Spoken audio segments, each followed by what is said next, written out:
तो नेक्स्ट है अब तुलनात्मक लोक प्रशासन, कंपैरेटिव पब्लिक एडमिनिस्ट्रेशन। तो जब तक लोक प्रशासन का अध्ययन तुलनात्मक नहीं होता तब तक इसका विज्ञान होने का दावा खोखला है, ऐसा रॉबर्ट डहल बोलते हैं। पहले हमने इसको पढ़ भी चुका। तो तुलनात्मक अगर आप अध्ययन कर किसी भी चीज का अगर आप तुलनात्मक अध्ययन करते हैं तो आपको एक इंसाइट मिलती है कि भारत में क्या हो रहा है, अमेरिका में क्या हो रहा है ना, यूरोप में क्या हो रहा है। तो आप चीजों को कंपेयर कर पाते हैं और आप अपने लिए बेस्ट चुन पाते हैं। जब आप चीजों को कंपेयर ही नहीं कर पाते हैं तो फिर आपको लगता है नहीं यही सही है। तुलनात्मक राजनीति व तुलनात्मक लोक प्रशासन समान रूप से आधुनिक व्यवहारवादी राजनीति विज्ञान की स्थायी देन है। तुलनात्मक लोक प्रशासन के विद्वानों का मूल उद्देश्य लोक प्रशासन को परंपरागत अध्ययन क्षेत्र व परंपरागत अध्ययन प्रणालियों की सीमाओं से बाहर लाकर उसके क्षेत्र को विस्तृत करना व नई समस्याओं के समाधान के अनुरूप नई मान्यताओं को स्थापित करना था। तुलनात्मक लोक प्रशासन का विकास 1960 और 70 के दशक में अमेरिका में हुआ। फेरल हेडी 1960 के दशक को तुलनात्मक प्रशासन आंदोलन का स्वर्ण युग, गोल्डन एज कहते हैं। तुलनात्मक लोक प्रशासन के जन्म व वृद्धि में सर्वाधिक महत्वपूर्ण योगदान the American society for public administration ASPA का रहा। ASPA ने 1960 में तुलनात्मक प्रशासन समूह का निर्माण किया। फ्रेडरिक्स को CAG का अध्यक्ष बनाया गया, जो 7 से 8 साल तक 1970 तक इसके अध्यक्ष रहे और CAP को नई पहचान दिलाई। फ्रेडरिक्स के बाद रिचर्ड गैबल इसके अध्यक्ष बने। CAG अपने कार्य क्षेत्र में अंतर्राष्ट्रीय है। इसने एशिया, अमेरिका व यूरोप में तुलनात्मक लोक प्रशासन संबंधी अनुसंधानों को प्रोत्साहित किया। 1973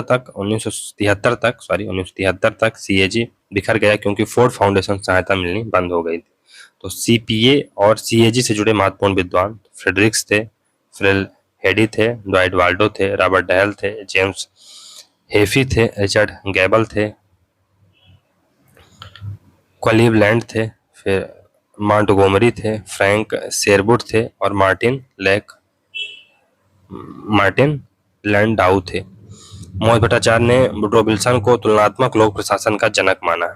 वुड्रो विल्सन को जॉन कुआह का मानना है कि तुलनात्मक लोक प्रशासन एक नया युवा आंदोलन है जिसमें जोश है। इसकी जड़ें व्यवहारवादी आंदोलन में देखने को मिलती हैं।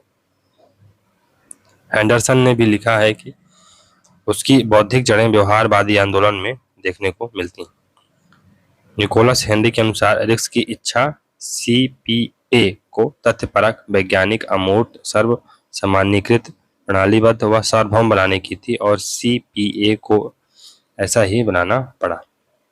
तुलनात्मक लोक प्रशासन की पृष्ठभूमि पर Woodrow Wilson, Robert Dahl, Ferrel Heady, एरिक्स आदि विद्वानों के विचार अलग अलग हैं। विल्सन का उद्देश्य यह देखना है कि संयुक्त राज्य अमेरिका व अन्य देशों की प्रशासनिक परिपाटियां व संस्थाएं अंतर संबंधित हो सकती हैं क्या। रॉबर्ट डहल का लोक प्रशासन को तुलनात्मक बनाने का उद्देश्य उसे विज्ञान बनाना था। हेडी का लक्ष्य सैद्धांतिक व प्रायोगिक पक्षों का एकीकरण करना था। तुलनात्मक लोक प्रशासन अर्थ क्या है इसका? समान शब्दों में तुलनात्मक लोक प्रशासन तात्पर्य ऐसे विषय से है जिसके अंतर्गत दो या दो से अधिक प्रशासनिक इकाइयों की संरचना व कार्यात्मकता की तुलना की जाए। यह तुलना अंतर्राष्ट्रीय, अंतर्राज्यीय, अंतर्विभागीय हो सकती है। तुलनात्मक लोक प्रशासन की प्रकृति एवं प्रवृत्ति। फ्रेडरिक्स के अनुसार 3 प्रवृत्तियां हैं। पहला, आदर्शात्मकता से अनुभव संबंधी उन्मुखता, आइडियोलॉजिकल टू एम्पिरिकल, क्या होना चाहिए की बजाय क्या है पर जोर दिया जाता है। तो चूंकि ये व्यवहारवादी उपागम की देन है तो अब ये एक प्रकार से फैक्ट या एम्पिरिसिज्म पर तो फोकस करेगा ही। विशिष्ट से सामान्य की ओर, तो इसमें अब एडोग्राफिक टू नोमोथेरिक की ओर इसमें बढ़ा जा रहा है। गैर परिस्थिति से परिस्थिति उन्मुख यानी non ecological to ecological. Fredericks ने तुलनात्मक लोक प्रशासन के अध्ययन के निम्नलिखित 4 उद्देश्य बताए हैं। पहला, एक विशिष्ट व्यवस्था तथा व्यवस्थाओं के समूह के विशिष्ट लक्षणों व गुणों को समझना। दूसरा है नौकरशाही के आचरण एवं व्यवहार में अंतरा सांस्कृतिक यानी क्रॉस कल्चरल और क्रॉस नेशनल अंतर राष्ट्रीय अंतरों के लिए उत्तरदायी कारकों की व्यवस्था करना या व्याख्या करना।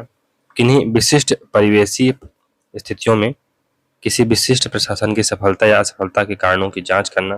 प्रशासनिक सुधारों की रणनीतियों को समझना। तुलनात्मक लोक प्रशासन के अध्ययन को प्रेरित करने वाले तत्व। तो पहला है अधिक व्यापक विषय क्षेत्र की खोज करना जिसके तहत लोकतांत्रिक, निरंकुश, विकसित और विकासशील पूंजीवादी व साम्यवादी देशों की प्रशासनिक व्यवस्थाओं का अनुभविक अध्ययन करना था।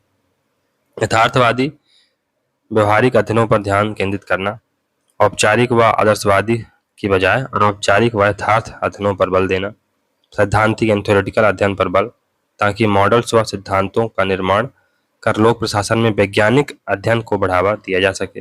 विकासशील राष्ट्रों की प्रशासनिक व्यवस्थाओं का अध्ययन, लोक प्रशासन को वैज्ञानिक बनाने की आकांक्षा, लोक प्रशासन को स्वायत्त अध्ययन विषय का रूप दिलाना। और सीपीए की प्रारंभिक अवस्था अपने एक उप क्षेत्र विकास प्रशासन की समृद्धि के कारण समृद्धशाली बनी। 1960 से 70 के बीच सीपीए विकास प्रशासन का बोलबाला था। सीपीए के अध्ययन के उपागम तो हेंडरसन ने 3 उपागम बताए। पहला नौकरशाही उपागम, तो इसमें रॉबर्ट रेस्थस हैं, फेरेल हेडी हैं, माइकल क्रोजियर हैं आदि ने इसका प्रयोग किया। फिर निवेश निर्गत यानी इनपुट आउटपुट उपागम, इसका यह डेविड ईस्टन के व्यवस्था सिद्धांत से लिया गया है।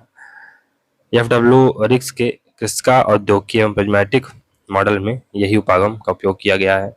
रिक्स का प्रैग्मैटिक साला मॉडल समाजशास्त्री टॉलकोट पार्सन के संरचनात्मक प्रकारात्मक उपागम से प्रभावित है। संरचनात्मक प्रक्रियात्मक मॉडल से प्रभावित। संगठक उपागम, तो फैसलर ने इसका उपयोग मंत्रालयों, मंडलों आदि के विश्लेषण में किया। चलिए तुलनात्मक लोक प्रशासन के मॉडल देख लेते हैं। तो पहला है मैक्स वेबर का नौकरशाही मॉडल। फेरेल हेडी, रॉबर्ट रेस्थस, अल्फ्रेड डायमॉन्ट, माइकल क्रोजियर आदि ने नौकरशाही का तुलनात्मक अध्ययन किया है। एफडब्ल्यू रिक्स के तुलनात्मक मॉडल, तो इसमें इकोलॉजिकल दृष्टिकोण आता है। फिर स्ट्रक्चरल फंक्शनल उपागम आता है, इसमें टॉलकोट पार्सन है, रॉबर्ट मार्टिन है, मेरियन लेवी ने इसका प्रयोग समाजशास्त्र व आमंड एवं डेविड एप्टर आदि ने इसका प्रयोग पॉलिटिकल साइंस में किया है।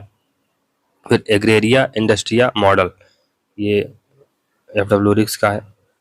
फिर फ्यूज्ड प्रिज्मेटिक डिफ्रैक्टेड मॉडल यानी बहुकार्यात्मक समपार्श्विक अल्पकालिक मॉडल, ये भी रिक्स का है। और साला मॉडल भी रिक्स का है। ये सभी चीजें रिक्स के तुलनात्मक मॉडल के अंतर्गत आती हैं। फिर विकास प्रशासन मॉडल, इसके समर्थक हैं एडवर्ड डब्ल्यू वीटनर, जॉर्ज गांट, फिर फ्रेडरिक्स और लॉ पलम्बर।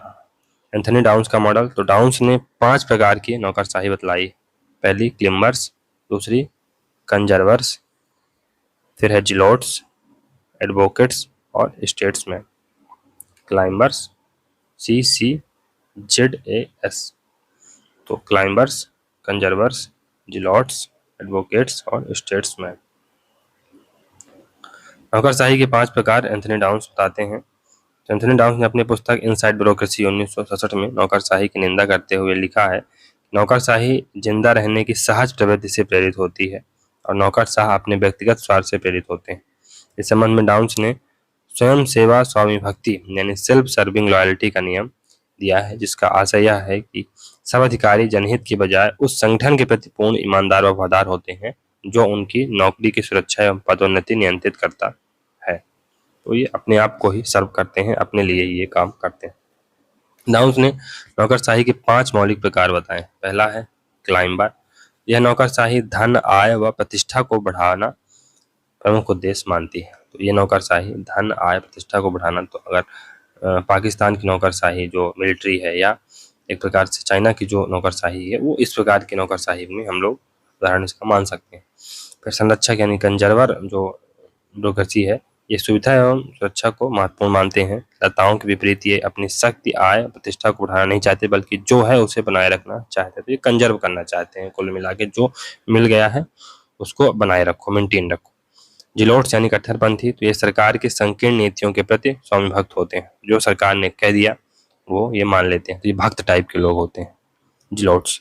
फिर एडवोकेट्स अधिवक्ता, तो ये व्यापक प्रकारों एवं व्यापक संगठनों के प्रति स्वामी भक्त होते हैं। तो ये ब्रॉड जो फंक्शन है या ब्रॉड जो ऑर्गेनाइजेशन है उनके प्रति स्वामी भक्त होते हैं। ये भारत के कॉन्स्टिट्यूशन के प्रति या भारत के जो कॉन्स्टिट्यूशनल बॉडीज हैं उनके प्रति स्वामी भक्त होंगे ऐसे व्यक्ति। तो राजमर्मज्ञ, स्टेट्समैन, तो स्टेट्समैन ये संपूर्ण समाज के प्रति स्वामी भक्त होते हैं। ये राष्ट्रीय नीतियों एवं कार्यों को प्रभावित करने के लिए शक्ति चाहते हैं। ये सर्वहितकारी एवं जन कल्याण के प्रति समर्पित होते हैं। प्लेटो के अभिभावकों के तुल्य ये हैं। चलिए दोस्तों, हमारा यहाँ से ये चैप्टर समाप्त होता है। तो मिलते हैं अगले वीडियो में। तो अगर आपको ये सीरीज अच्छी लग रही है तो वीडियो को लाइक करें, चैनल को सब्सक्राइब करें, ज़्यादा से ज़्यादा शेयर करने का प्रयास करें। मिलते हैं अगले वीडियो में, तब तक के लिए goodbye. Thank you very much for discussion.